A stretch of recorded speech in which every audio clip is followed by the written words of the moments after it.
Bye week never comes at a bad time. Of course, seemed like it was a perfect time for us. Had a chance to heal up a little bit more. So hopefully we'll have most of our guys ready to go this week. Also a good time to get a little bit of recruiting in. And then just to be a fan a little bit and watch football on the weekend, which I was able to do. We realize where we are with our program. We realize how big a game this is for us each week. The games do get a little bit bigger, and that's exactly where we want to be in November. Doesn't take an awful lot for us to get fired up, anxious to play this game. I mean, we were embarrassed right on our home turf last year. Iowa's a good football team.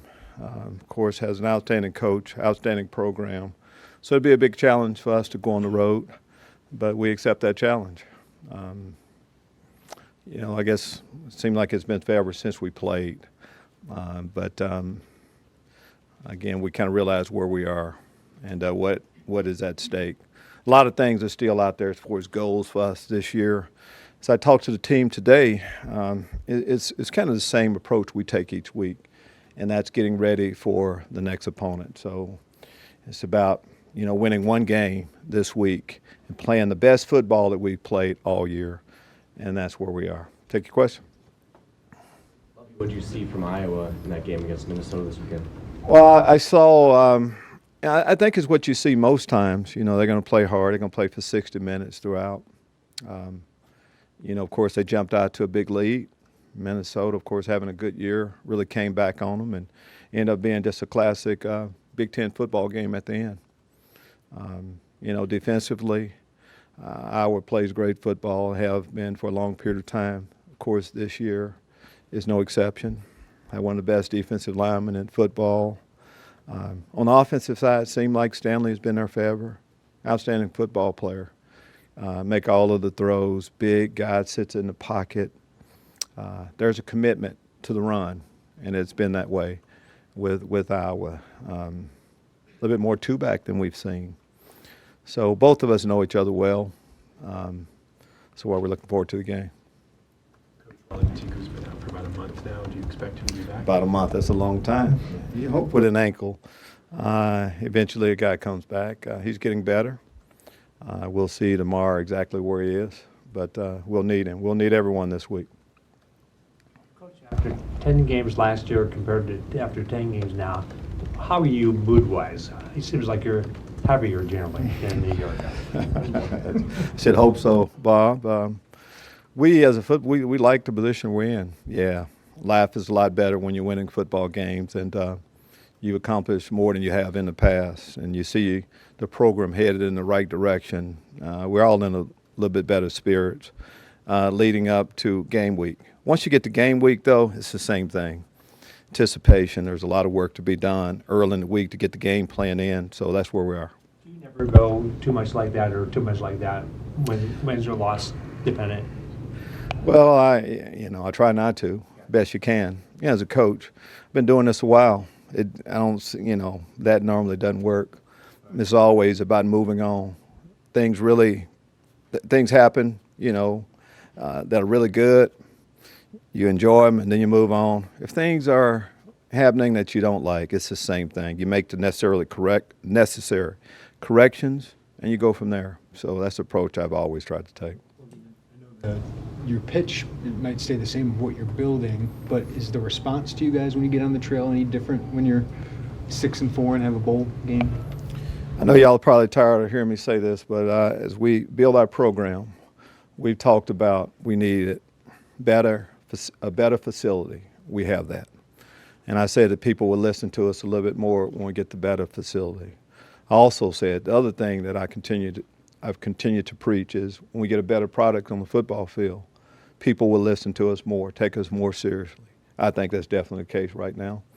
As I said, we had a chance to go out recruiting, but we're constantly recruiting, and the response has been good. Not just right now, but it's been good for a period of time.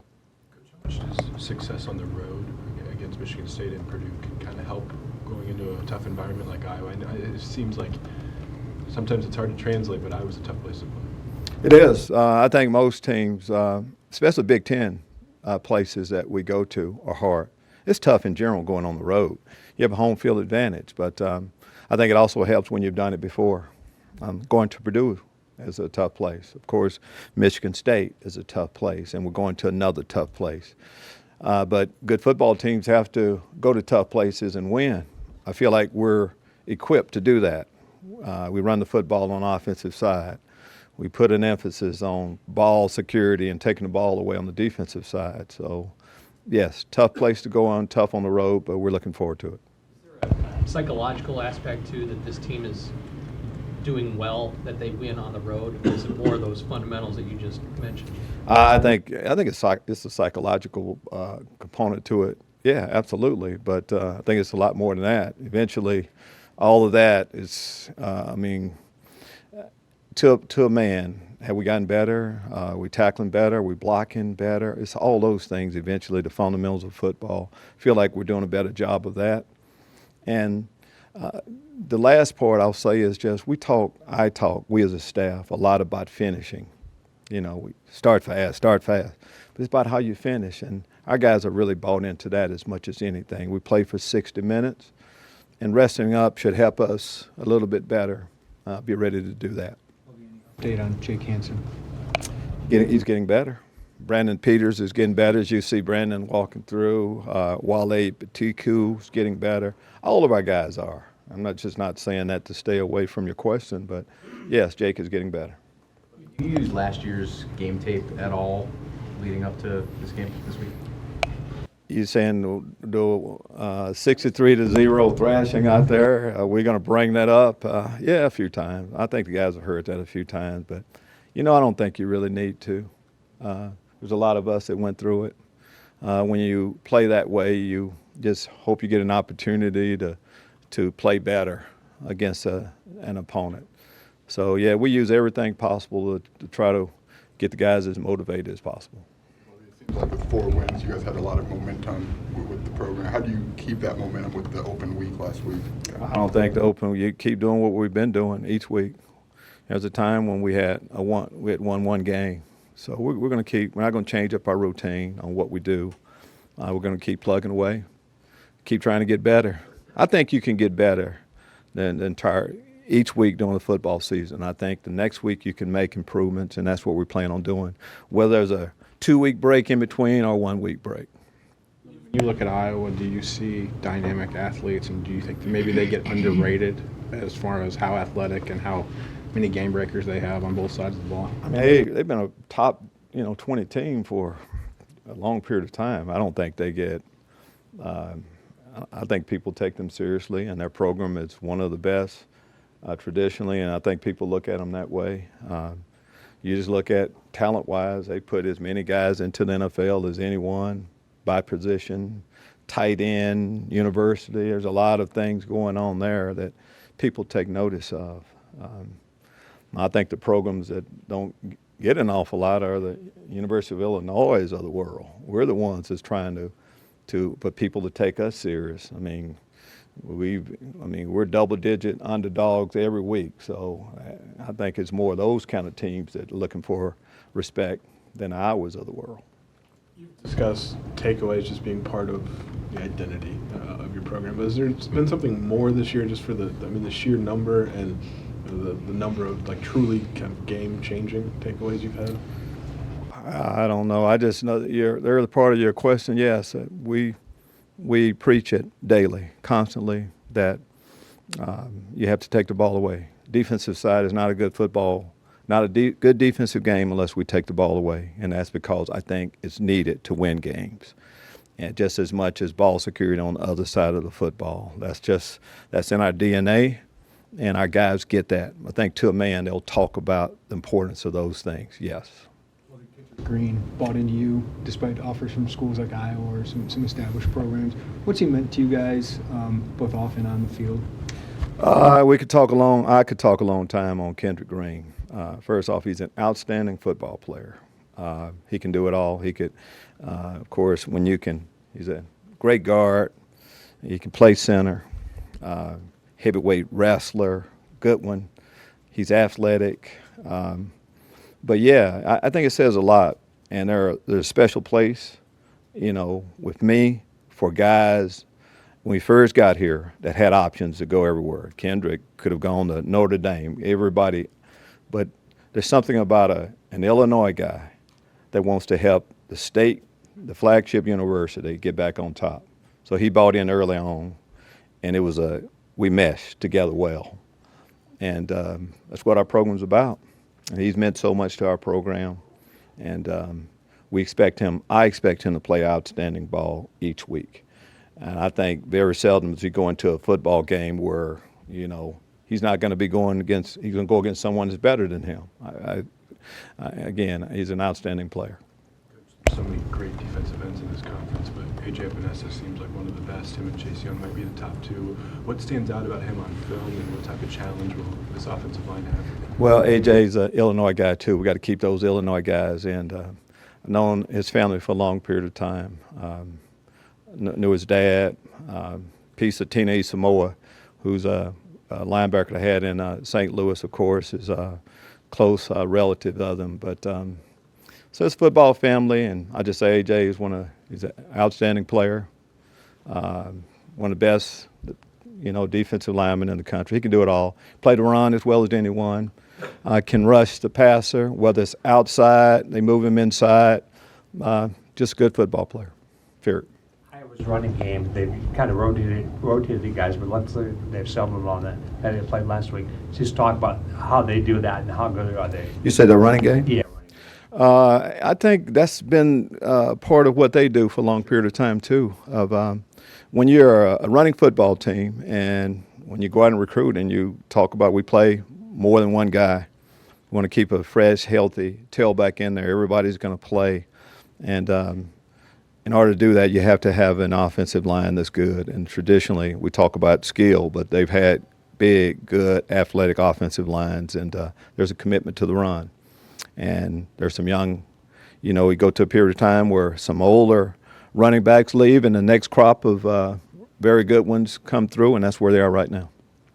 Back towards the beginning of the season, you guys had that 128 ranking of the defense posted in the room. Are you guys doing anything similar with 63-0? I'm sorry. Are you guys doing anything similar motivationally with 63-0? We're doing a lot of things. We're doing everything possible to motivate our guys this week, absolutely.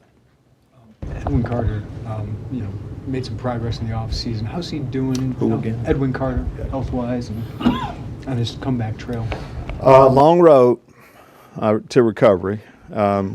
It seemed like yesterday when we saw him go down, but he's attacked rehab the way you expect him to. So to answer your question, he's made a lot of progress. He's getting better and better. Eventually we're going to see him out here helping us win football games, but behind the scenes he's doing a great job and getting better. Did you ever think back to the last time you were at Iowa when Darian Lowe's playing his first game, Alex Balcheski's kind of getting thrown into the fire, and now kind of can look to now where it's a completely different team, the talent level isn't, it's very similar. Well, I getting older, but I'm not. My memory hasn't left me. So yes, I remember it well going up there. Remember those players. We talked about Kendrick Green and others that were younger a few years ago. They've come a long ways in a couple of years. But that's an environment. When you say you're a good football team, you want to go into an environment like that, and that's the next step in our program. We haven't, again, as I said earlier, we haven't won 3 road games, I'm told, since like 2001 or something like that. 3 Big Ten road games in a row. So big challenge for us, but we're looking forward to it. You guys talked about trying to win the Big Ten West, and now you're technically still in position to do that. When you say technically, are we? You were I don't get to still the in- technically part. Are we in it? You were in. Yes, you need some we're still help. competing You for need the some Big help. Ten. Yeah, we're still in it, correct? Right, That's what I right. talked to the team about. Yes, the Big Ten West Championship is still available for us if we do what, Bob? Take care of the things that we can control.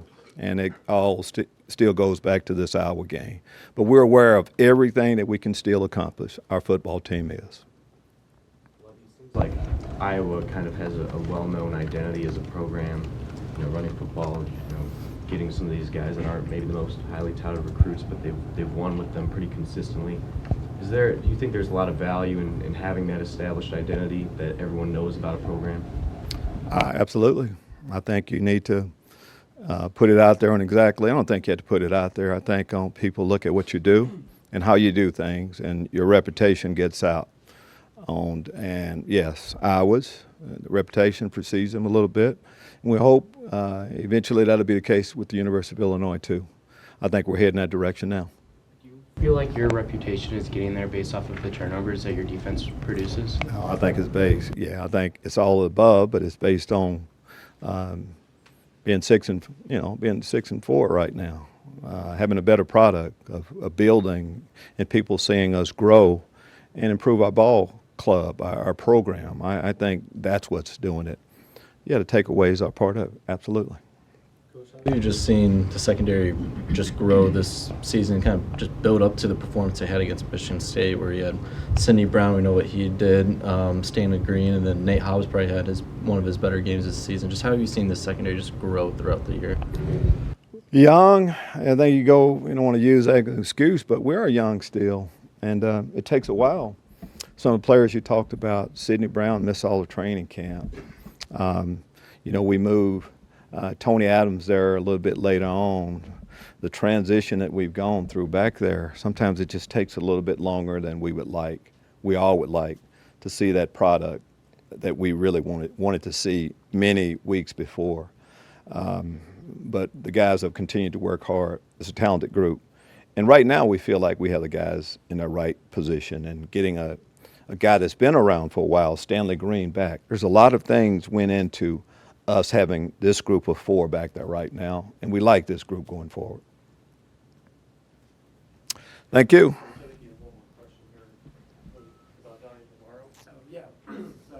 So what did you guys come to a consensus on? Like, how did Donnie earn that scholarship? Good question, and this is how everybody. There's a lot of ways to get on a college football team. One is to get a scholarship, but there's another path of just believing in yourself and asking a program to give me an opportunity. I'll earn a scholarship, and that's the route Donnie, took. But how you earn it is showing up every day, doing what's right off the field first, off in the classroom. Donnie is a good student. And then, but when you get out there, whether it's practice and every rep you get, proving to the coaching staff that you belong. And eventually, if you continue on the practice field to prove that you belong, you're going to get reps out there. I've never seen a player that didn't deserve to play and get reps. It always works out where you get an opportunity like Donnie got, and which led to the Wisconsin game, and you make a play. We take notice. As a coaching staff, we take notice, and if you deserve to get time, we'll give it to you. And if you eventually deserve to go on scholarship, we'll do that to you. We want our program to be known for that. Absolutely. What's your name? I'm Sam. Good question, Sam. All right. Thank you.